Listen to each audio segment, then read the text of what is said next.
The Best in the World podcast with Richard Parr.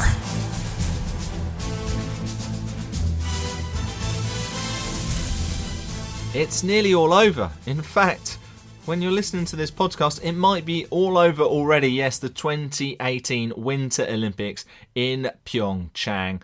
The greatest winter sports stars on the planet, all competing for gold medals. And I've got a former Winter Olympic champion on the podcast this week. It's another speed skater. FitzRandolph is on the program. You might remember him from the 2002 Winter Olympics in Salt Lake City, where he won the 500 meters in speed skating, breaking the Olympic record in the process. And the American speaks to me on this week's Best in the World with Richard Parr. And we talk about what he's up to now. I won't give away what his job is. In fact, you'll already know if you've read the show notes. But if you haven't read the show notes, I'm not going to tell you now anyway.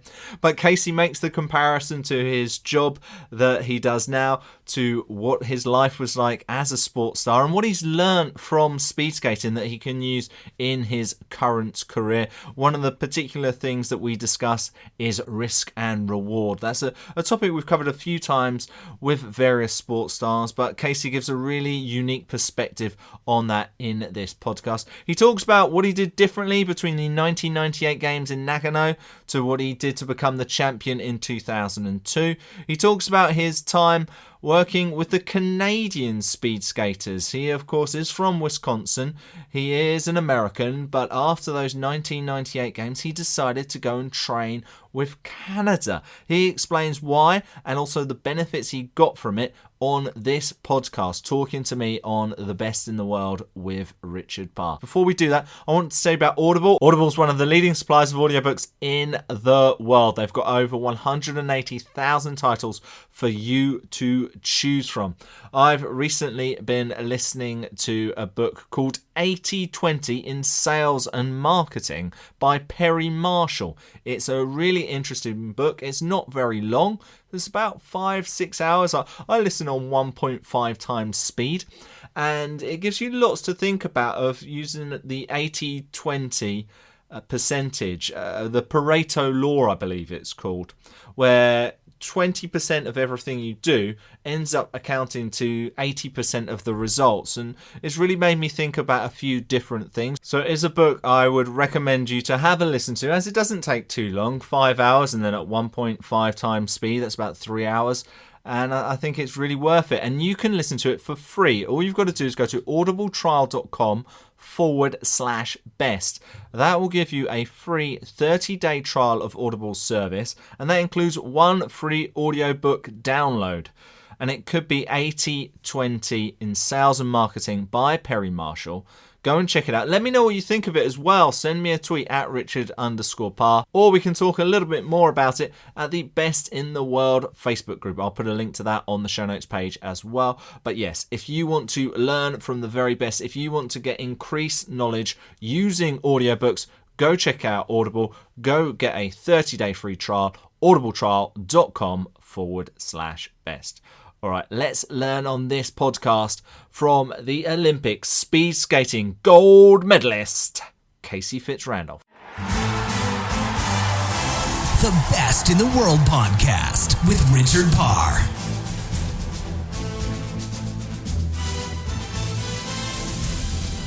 FitzRandolph, welcome to the Best in the World with Richard Parr. Of course, one of the most impressive accolades of your career was becoming Olympic champion back in 2002. Obviously, that's a while ago now. So let's begin, Casey, with what are you up to at the moment?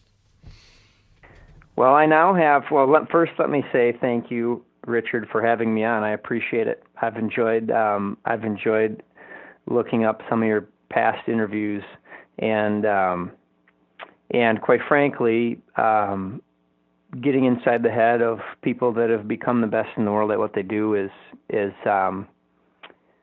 something of real interest to me. You know, people all function a little bit differently, and yet there are some similarities there as well. And so I'm always curious about the mental side of sport and people that have had success in sport. So happy and honored to be a part of it.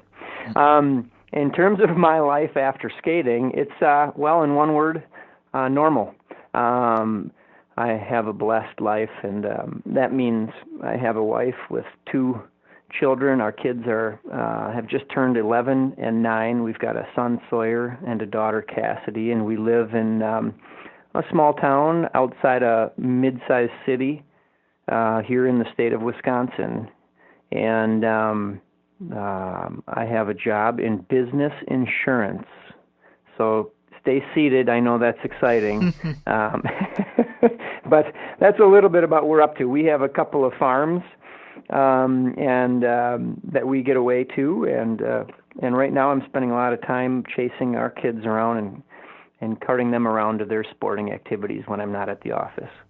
Fantastic. Well, thank you for your nice words about the podcast.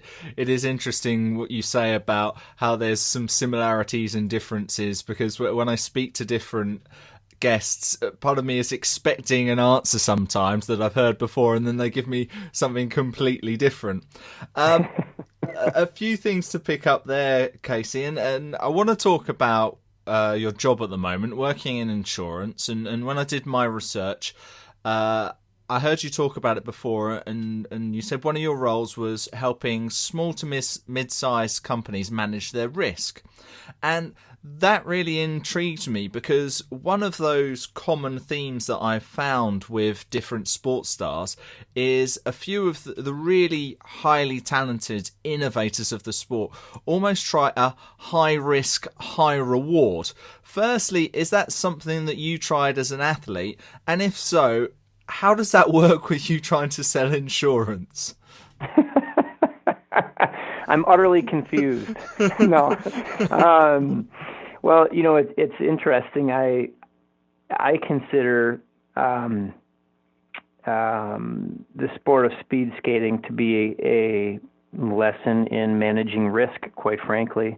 We're going 40 miles an hour, whatever that is in kilometers, and we're doing that on a blade that's 2 millimeters in width, and so while you're trying your hardest, you also need to be cognizant or aware of how much you're leaning, how sharp your blades are, when you can apply pressure into the ice to generate speed versus not, because ultimately, if we don't stay on our feet or on our skates, then we surely don't win. So, another thing that I do since retiring from skating is a fair amount of public and motivational speaking, and one of the ties that I make between speed skating and risk management for businesses is just that, risk management and managing risk and how you do it. So, yes, you have to take a lot of risks to become a sporting champion. Quite frankly, you have to take risk to be successful at any endeavor in life. But I think there's something to be said for smart and educated risks, and that was the case in training as well. It was not always about more hours and more hours and more hours of training. It was a combination of a high volume, but also knowing when to back off and knowing when you needed rest and sleep and the right food. So everything in life is calculated if we're vested in trying to be the best that we can be. Talking about working smarter more necessarily than harder, what else do you think that you've been able to take from your career as a speed skater, as an elite athlete, that you have been able to use in your day-to-day life, in your office life, so to speak? Yeah, well, there's a lot to be said for hard work. And if I'm being honest, I thought when I got done skating that, given the platform it provided for me and the name recognition, that I would not have to work as hard to make a good living moving forward. And it took me a few years to come to grips with the fact that I was wrong. When we start over in life with a new career,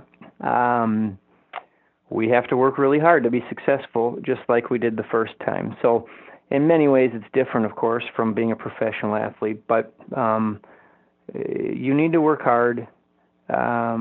regardless of whether people like your name or want to be with you socially, if somebody's going to trust you in a professional career long term, then you need to do things that allow them to trust you. And typically that means working harder than most other people and being persistent.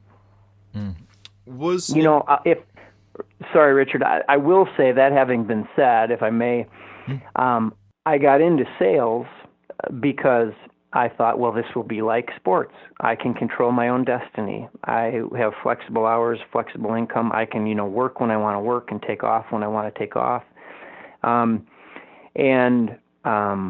It was not nearly as parallel as I expected. In the real world, as I'll call it, the world of sales and business, there are a lot of things outside your control, right? As a speed skater, the clock doesn't lie. The fastest man wins, and you have a very high level of control over your results.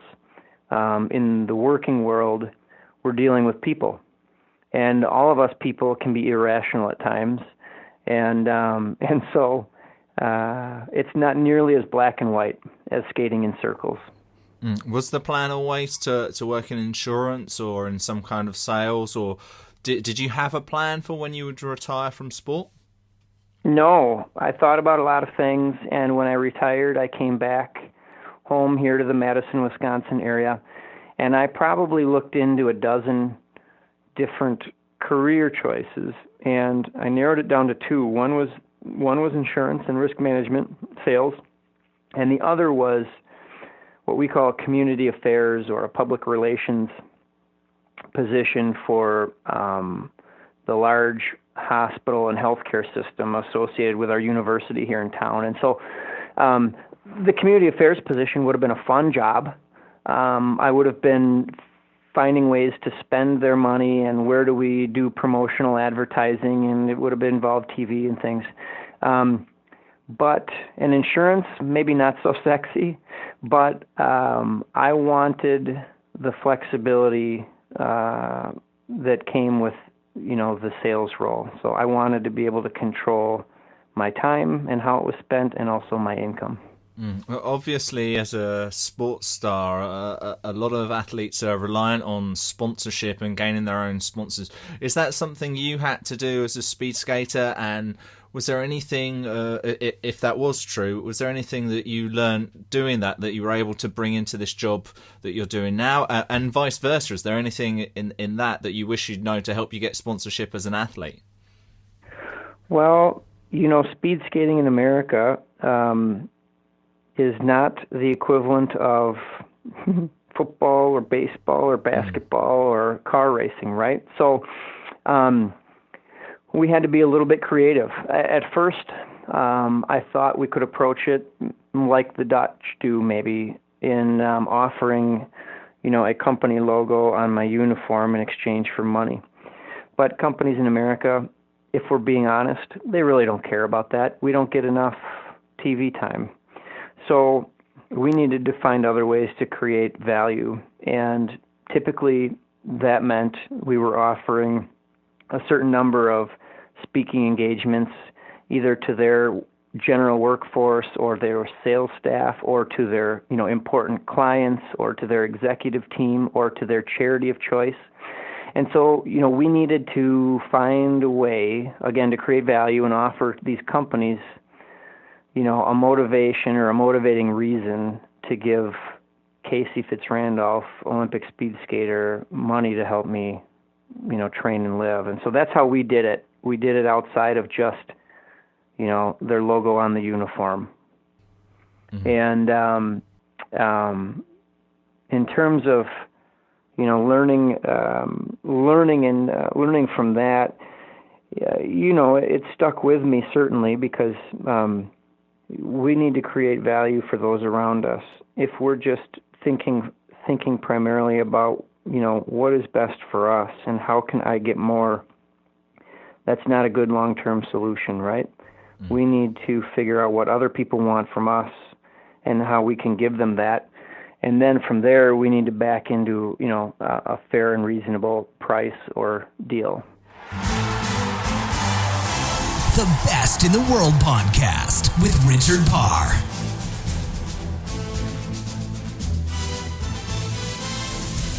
More from Casey in just a moment. This is obviously episode 105 of The Best in the World with Richard Parr. So that means I've spoken to over 100 world and Olympic champions on this podcast. And I've picked up a few tricks and tools along the way on getting these high-profile interview guests. And I've put 7 of the best tips and tools for getting high-profile interview guests into an article. And you can get that article. I've put a link to it on the show notes page. You can get it there and you can read those 7 tips and tools to get high profile interview guests so you can improve your podcast, your YouTube channel, your blog. It can help you connect with the people that you are interested in speaking to, not just sports stars. If you're into pop culture, if you're into psychology, if you're into other types of science, this will give you tools that you can use to speak to the real leaders in your field. So go and check it out. 7 tips and tools to get high profile interview guests. I'll put a link to it on this show notes page. All right, let's return to the conversation with Casey FitzRandolph. The Best in the World podcast with Richard Parr.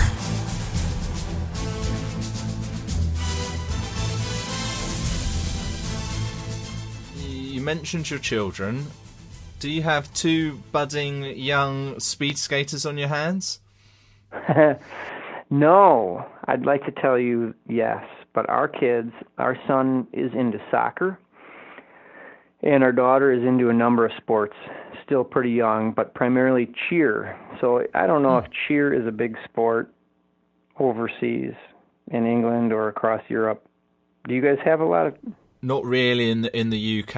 Yeah. A few of Okay. the football clubs here do, but they're nowhere near as athletic. Got it. Okay. Well, it's become a really big deal here in America, and a lot of young ladies do it.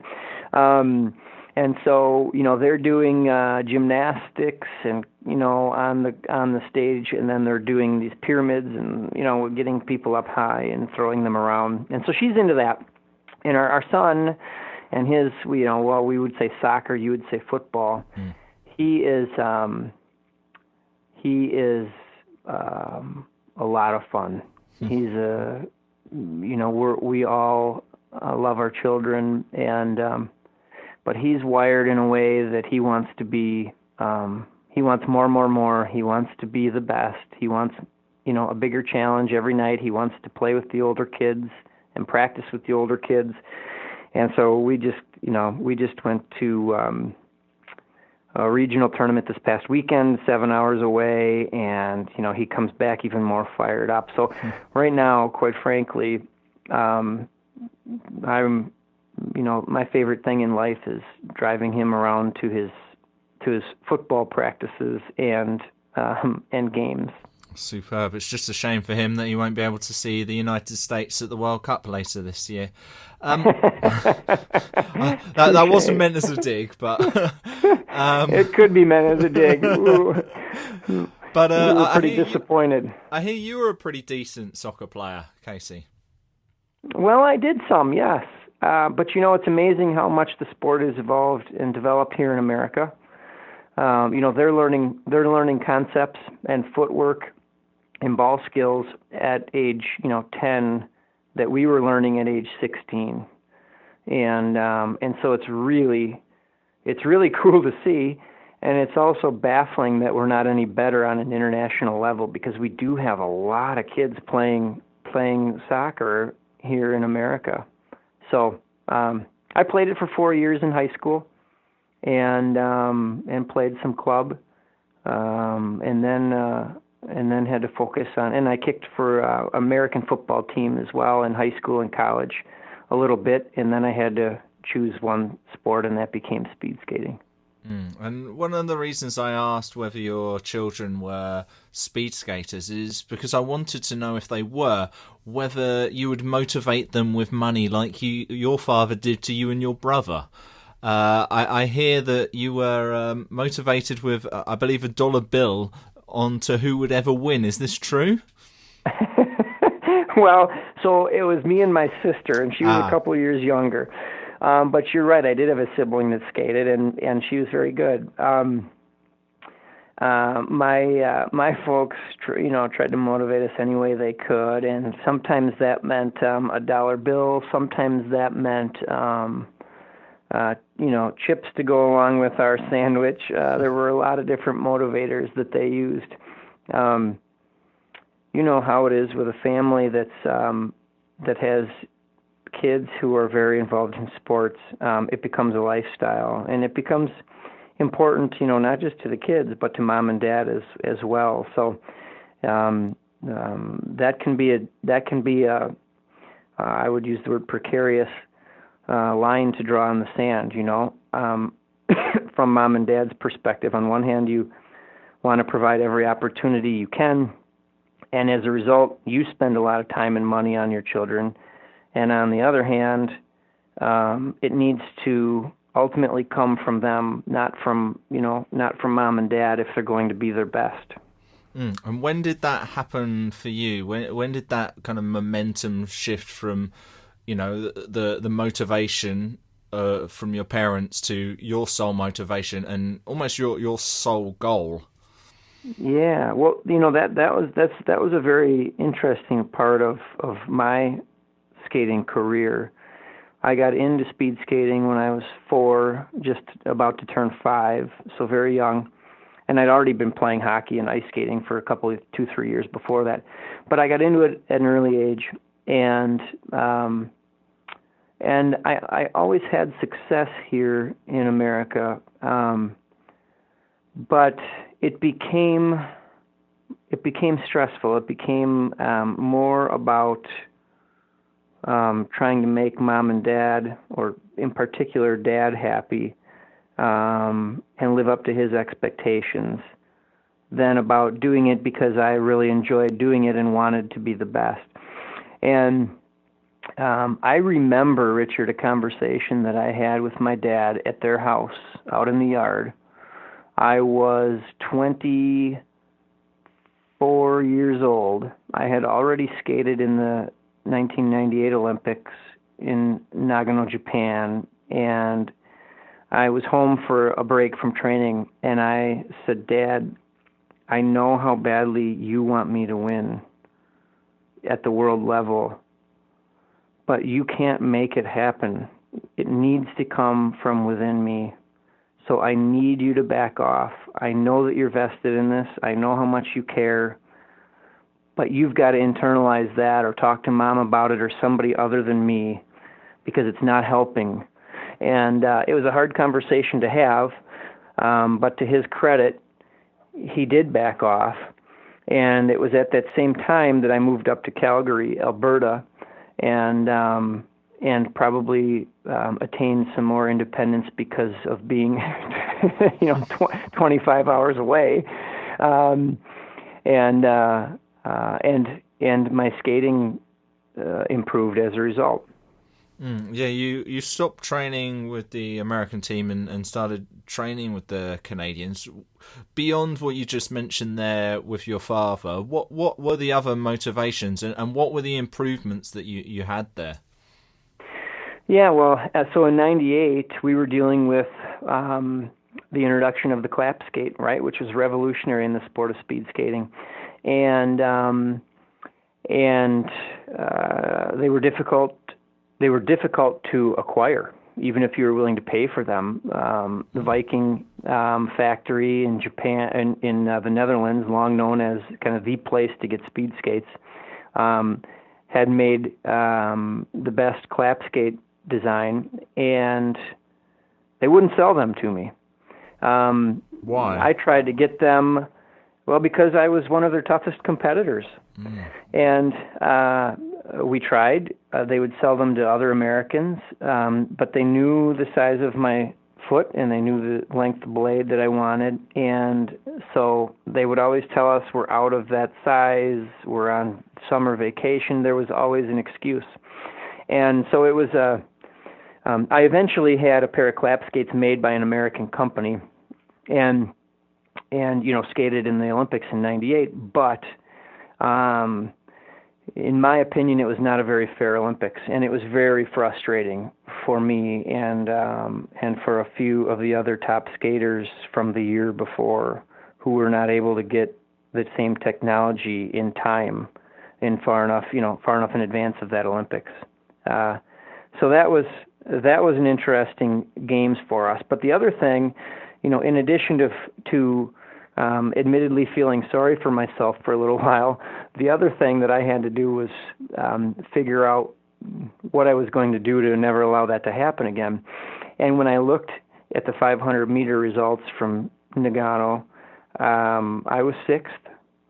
There was a Japanese guy, Hiroyasu Shimizu, that won in his home country, and numbers 2, 3, 4, and 5 were all out of Canada, which meant every one of the 4 guys that they entered beat me.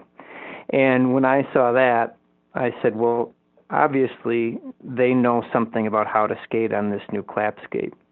So that's when I reached out to them and asked if I could come up and join them. So they taught me some things about the clap skate, and I didn't know this going up there when I started.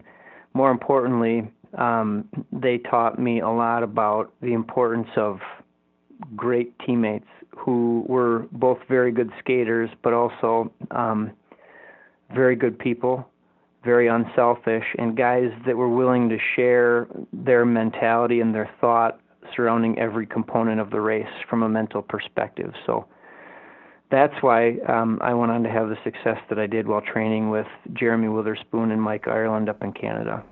Up to that point, had you only ever seen this as an individual sport? Had you only ever seen it as just you?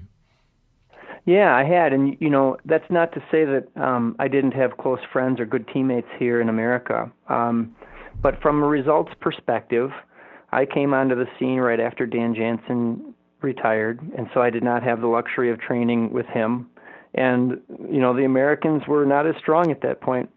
So to be able to move up there and train with the best, some of the best in the world, and then have them share, like I said, the secrets, their mental outlook towards everything, the way they did, is what propelled me.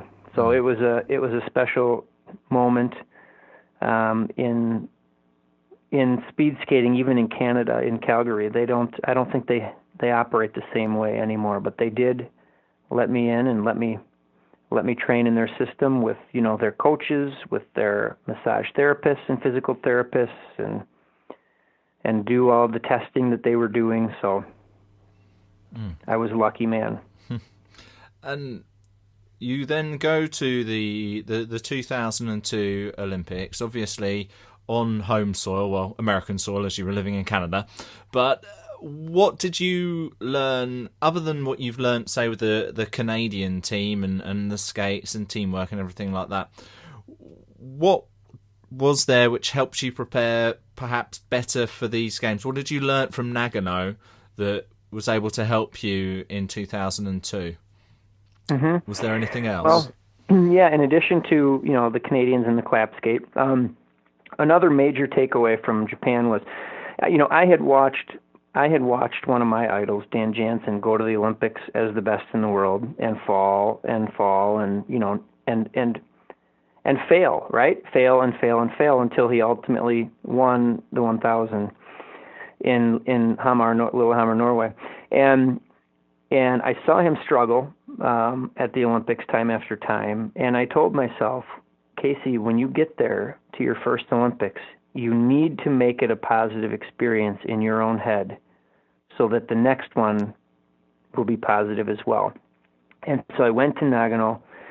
I got sixth in the 500, seventh in the 1,000, which were results that were not good compared to the year before, prior to clap skates, when I had been on the podium many times. And yet I had to tell myself, Casey, considering how late you got on these new skates, you did very well in Japan and should consider that a positive experience.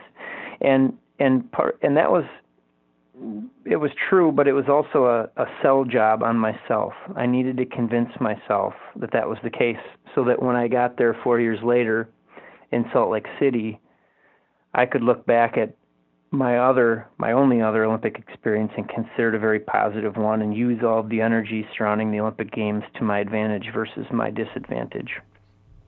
Was that easy to do? Because, I've spoken to a lot of Winter Olympians and Olympians who they've got over their failure and had success, but a lot of them have that first month, 2 months, sometimes 3 months of, well, in some cases depression, but of feeling really low, really disappointed, really difficult their outlook on life. Were you able to almost instantly do that, going, I'm going to learn from this experience? Did you have any low moments at all? Yes, it's a very good question. So, I started telling myself that it was a positive experience as it was happening, but I struggled. I would tell you, Richard, I struggled for a year after. And it wasn't that I didn't believe I could come back or be among the best again, but I struggled with not having accomplished my dream, right? At that point, I'd been skating for 18, 19 years, and I had always been focused on, a gold medal, or going to the Olympics and winning gold medals. And given how I'd skated in '97, that remained my dream, and I felt a realistic one. So when it did not happen, it was difficult for a year. Like I said, I had a pity party. I felt sorry for myself. But then, you kind of, sometimes we learn more from our failures or setbacks than we do from our successes.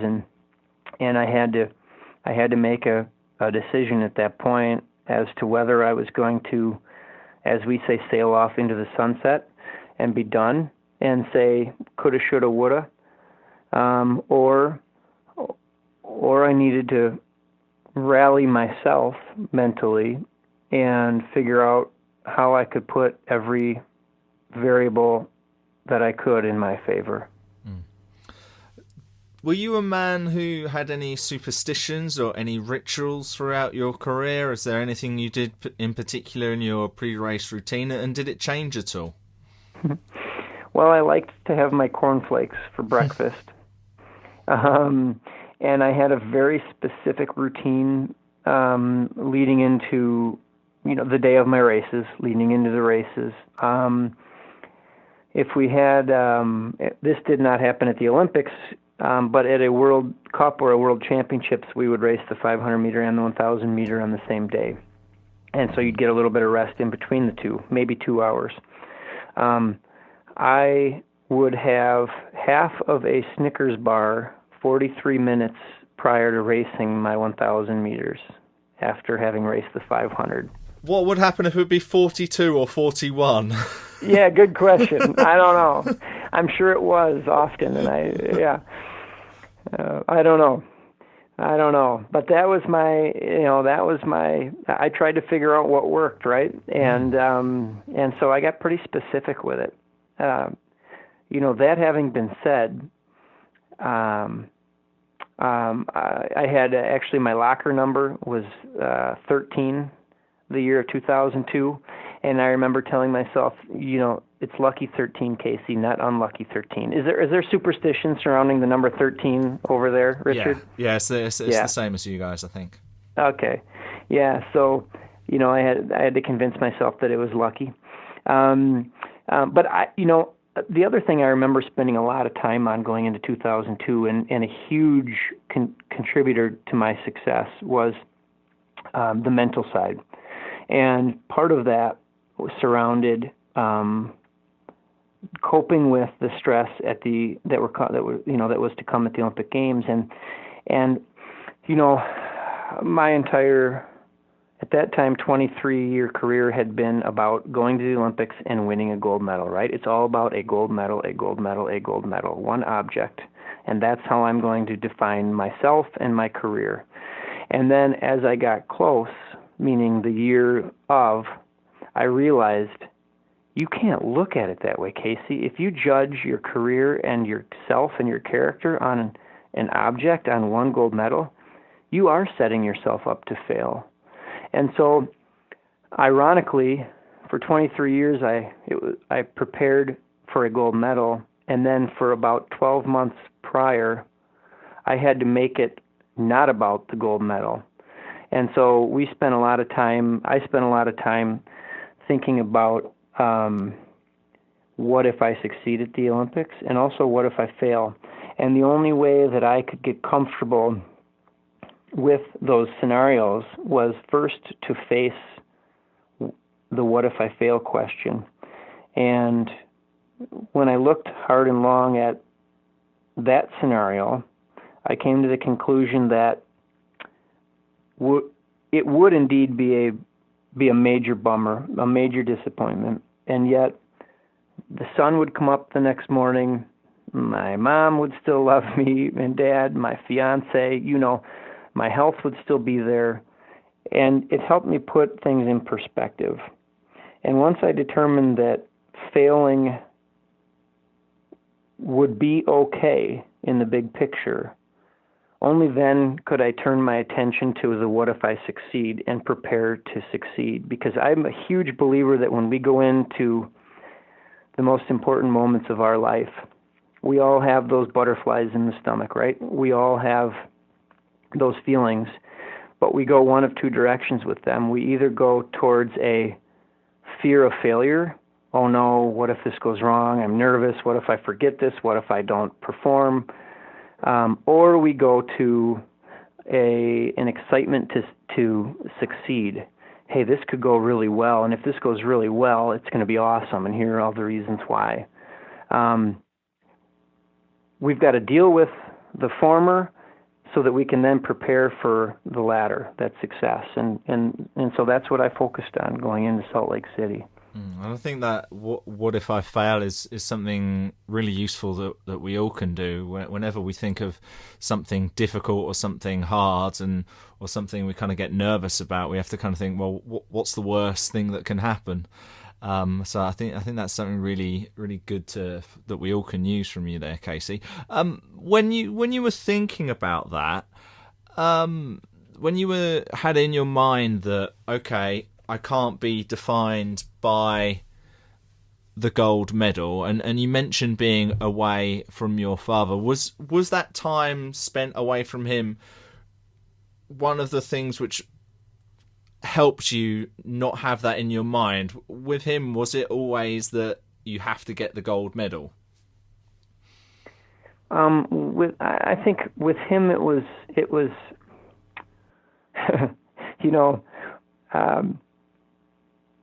as parents, we believe in our children, right? And we believe they can do anything they set their minds to. And so he believed that. And he saw me as his son who could do anything he set his mind to, and that included becoming the best in the world. And, he saw me succeed many times as a youngster. And so as I grew up, and as the level of competition became more and more difficult, I think in his mind it was frustrating, to see me do anything less than win. And I remember telling him, Dad, it's not that easy anymore. I'm not skating against, the other kids in the state of Wisconsin. I'm not skating even against the other Americans. Now I'm competing against the best in the world, and that includes some skaters that are bigger and stronger and, more explosive than I am. So we would go back and forth on that, and ultimately he was correct, right? His son could be the best in the world, but it was not an everyday thing, and I think it's hard to that's hard to marry a parent's perspective, especially one that he had never competed at a highly competitive level in sports, and so I think that maybe things were a little more black and white in his mind than they were, at least in mine. Someone who did go through an elite level of sport was Eric Hayden, and he was your orthopedist on the team when you won gold, and obviously he's won 5 golds at the 1980 games. What role did he have in your career? Well, it's funny you asked that question now, Richard, because speaking of black and white, the thing that always struck me about Eric when he would spend time around our team was how black and white his world was. Oh, really? He's a guy that, when you win every event and you just don't lose, then, things tend to be black and white. And so I always got the impression and the kind of aura from Eric that his thought process was one of, well, what's the problem? Just go do it, Like, why you don't overanalyze this. Just get out there and do it and beat everybody. So I don't want to say winning came easy to him because we all know how hard he trained. But winning came easy to him compared to how it comes for most of us. And so he was pretty black and white. I think it was nice to have. I know it was nice to have Eric around. But again, in terms of what we learned from them, well, he was the reason I started skating. Not just another American, but to see a guy from Madison, Wisconsin, go out and win 5 gold medals at the Lake Placid Olympics in 1980, when I had just laced up speed skates for the first time on a frozen lagoon or frozen pond in Madison 3 weeks prior, was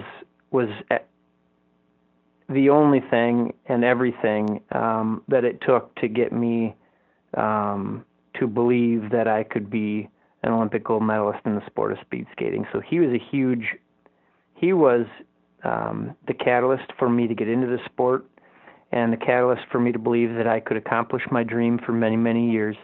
And yet, ultimately, as I became, a man and one of the better skaters on the circuit, at that point, I think there was only so much I could learn from him because everybody handles that level differently. Mm. Who were some of the people who you did really learn from and were mentors to you? Well, I picked up tidbits. So my first year on the U.S. national team was Bonnie Blair's last year, and Bonnie prepared differently than I did and trained differently than I did as well. But one thing I learned from Bonnie was the importance of lifestyle. And, it's about training hard, but it's also about what you do when you're not training, right? For those of us that are of modest talent, we can't afford to, go out, drinking on our rest day or eating garbage. We need to eat well. We need to get the rest that we need to get, and we really need to be all in. And I learned that from Bonnie. Jeremy Witherspoon, a teammate of mine up in Canada, who is one of the most successful sprinters of all time, maybe the most. He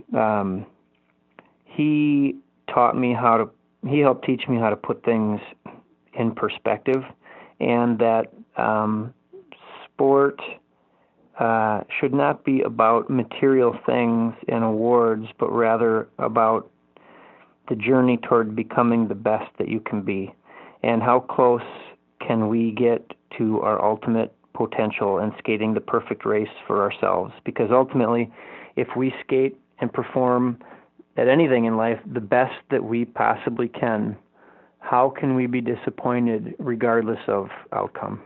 We can't. It's just not fair or realistic. And so, put the place aside, put the time on the clock aside even. How did we perform? And if we performed well or we performed to the best of our potential, then it was a success. And ultimately, on the other hand, even if we win and we didn't skate that good of a race, we should not be satisfied. With that in mind, was the 2002 final where you won gold your best ever race? Well, we had to skate it twice in that Olympics, and so once in each lane. And the first day was a good race. It was enough for an Olympic record that actually still holds to this day. partially thanks to the venue in Salt Lake and the high altitude. The second race was it didn't go well. I was paired with Kip Carpenter, a fellow American who won the bronze, and Kip actually kicked his lane cone into my lane. My skate hit that, and I lost a lot of momentum and speed. So it could have gone better, Richard, if I'm being honest with you. And I never did skate the perfect race. They say perfection is elusive, and I would certainly agree with that.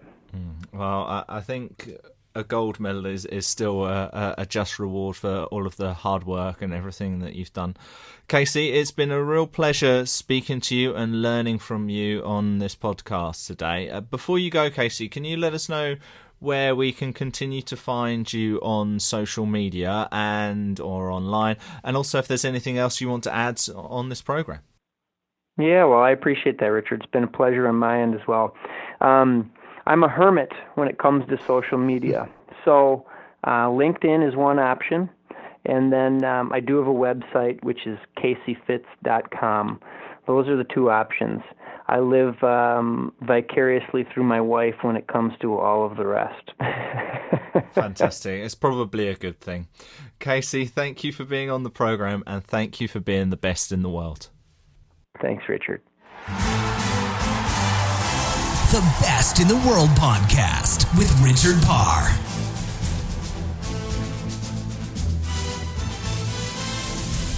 Brilliant stuff there with Casey, and we've spoken to quite a few speed skaters on this podcast before. Maybe we go back and listen to my conversation with Chad Hedrick. I've also spoken to Jorrit Bergsma, Jan Blokhuizen, and of course, only a couple of weeks ago, I spoke to Stefan Groothuis. They're all available at sportacino.com, at Apple Podcasts, at Stitcher, at Podbean. Pretty much every single place that you can get podcasts, you'll be able to find The Best in the World with Richard Parr. And what would be really good is if you click the subscribe button so you never miss an episode. Plus, what would also really help me is if you could give us a rating and review. That would really help boost the knowledge of our show around the world. All right, that's it for this week. We're going to leave the Winter Olympics behind next week. We're going to another sport which doesn't need snow. I won't tell you exactly who it is. You'll just have to wait. Or you might get a little hint in the Best in the World Facebook group. Or you might get a little hint at our Patreon page, patreon.com/Best in the World. But if you don't check them out, I guess you'll just have to listen to it next week. Until then, I'll speak to you soon. Goodbye. The Best in the World podcast with Richard Parr.